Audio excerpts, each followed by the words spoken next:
අරුලයේ අද අපි මොනවද කරන්නේ? ටී ටයිම් එකත් ළඟ නිසා අපි කේක් එකක් හදමු. එතකොට කේක් එක හදන්න අපිට මොනවද ඕනි?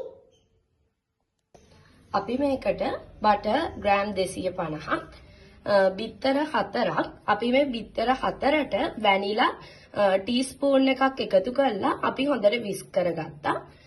ඊට පස්සේ sugar ග්‍රෑම් 200ක්, පාම් පිටි ග්‍රෑම් 250ට බේකින් පවුඩර් ටීස්පූන්ස් 2ක් එකතු කරලා එකපාරක් හලා ගන්න ඕනේ. අපි මාබල් කේක් එකක් හදන නිසා අපි කලර්ස් දෙකක් ගත්තා. රතුයි කොලයි. ඉතින් මේ කේක් එක හැමෝටම හදන්න පුළුවන් විදියට අද අපි මේ මාබල් කේක් එක හදන්නේ බ්ලෙන්ඩර් එකේ.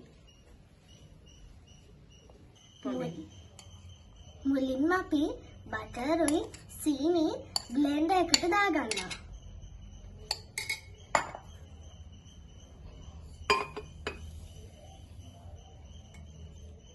දැන් අපි මේ ටික හොඳට බටර් එකයි සීනි එකයි මික්ස් වෙනකම් බ්ලෙන්ඩ් කරගන්න ඕනේ. අපි මේ sugar and butter blend කරනකොට මේකටම අපේ egg mixture එකත් එකතු කරගෙන තමයි blend කරගත්තේ. අපි මේ හදාගත්ත මිශ්‍රණයට මේ පාන් පිටි 250 තුන් සැරයකට දාගත්තා. ඉතින් අපි මාබල් කේක් එකක් හදන නිසා අපි එක මික්ස්චර් එකකට රෙඩ් කලරින් එක, අනිත් මික්ස්චර් එකට ග්‍රීන් කලරින් එක, ඒ වගේම අපි කලරින් දාන්න නැතුවත් එක කොටසක් තියාගත්තා. ඉතින් අපි දැන් මේකට කලරින් එකතු කරගමු.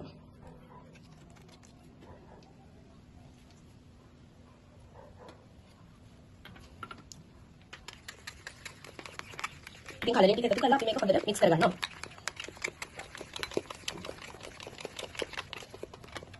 ඔන්න දැන් අපේ කේක් එක ලෑස්ති.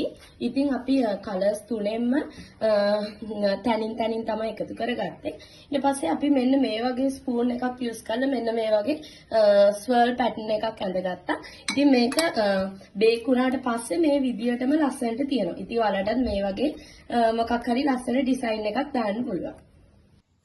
ඔන්න ඉතින් අපි දැන් කේක් එක බේක් කරගන්නයි හදන්නේ. ඉතින් සෙල්සියස් අංශක 180ට විනාඩි 10ක් ප්‍රීහීට් කරගත් oven එකට මේක දාලා විනාඩි 30ක් අපි බේක් කරගන්න ඕනේ. ඉතින් විනාඩි 30කින් පස්සේ බලමු අපි කේක් එකේ රිසල්ට් එක කොහොමද කියලා.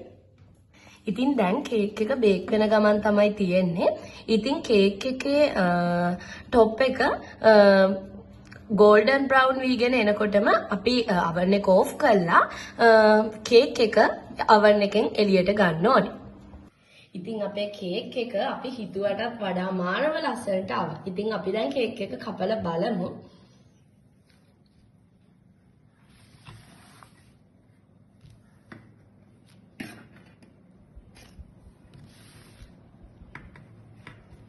ඉතින් මෙන්න මේ විදිහට තමයි අපේ කේක් එක තියෙන්නේ. ඉතින් මේක හරිම soft මාරම රසයි.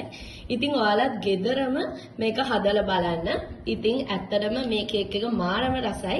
ඉතින් ඔයාලා try කරලා බලන්න.